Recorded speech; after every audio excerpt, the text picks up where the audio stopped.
حتیٰ کہ اگر کسی شخص نے جھانکنے والے کی آنکھ پھوڑ دی تو آپ نے فرمایا کہ اس پر کوئی گناہ نہیں۔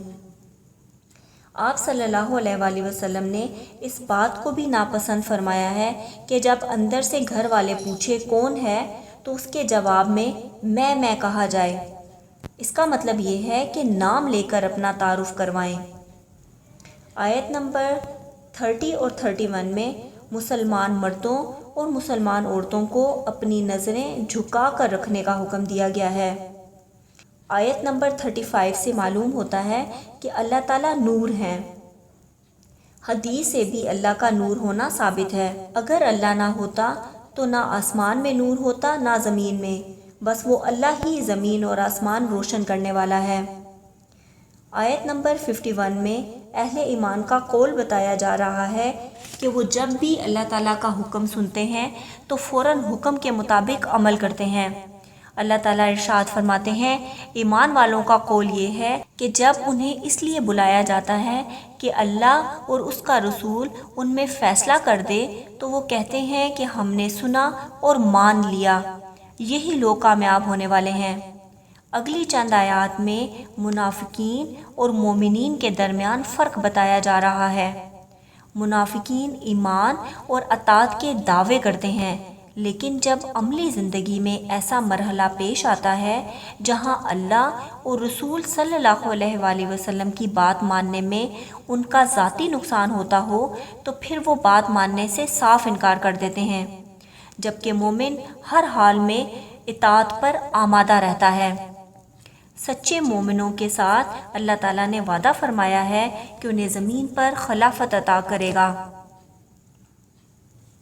آیت نمبر 61 میں اللہ تعالیٰ ارشاد فرماتے ہیں، پس جب تم گھروں میں جانے لگو تو اپنے گھر والوں کو سلام کر لیا کرو، جو اللہ تعالیٰ کی طرف سے نازل شدہ بابرکت اور پاکیزہ دعائے خیر ہے۔ آیت نمبر 62 سے یہ سبق ملتا ہے کہ جب تم کسی اجتماعی مشورے وغیرہ کے سلسلے میں مجلس میں بیٹھتے ہو تو اجازت کے بغیر مجلس سے نہ اٹھا کرو۔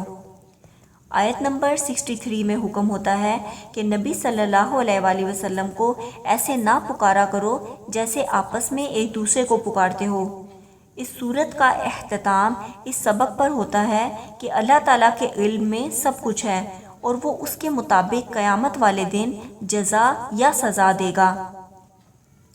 اگلی سورت سورہ فرقان ہے۔ یہ مکی سورت ہے۔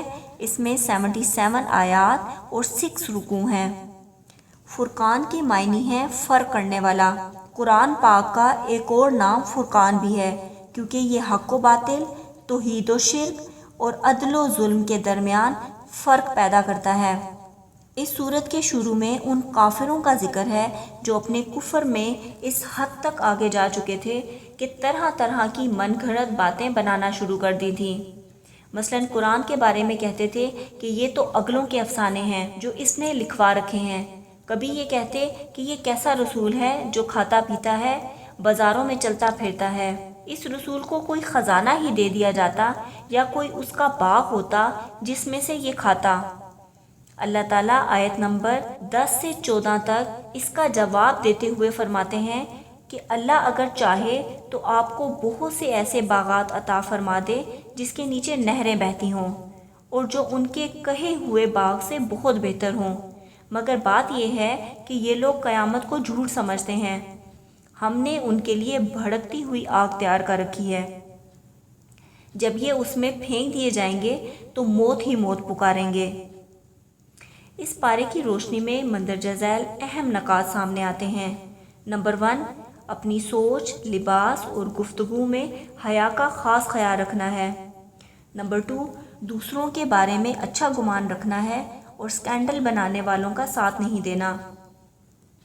نمبر 3، گھر میں اجازت لے کر داخل ہونا ہے۔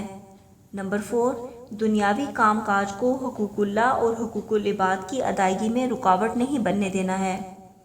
نمبر 5، لوگوں کے سخت رویے پر اللہ سے دعا اور صبر کرنا ہے۔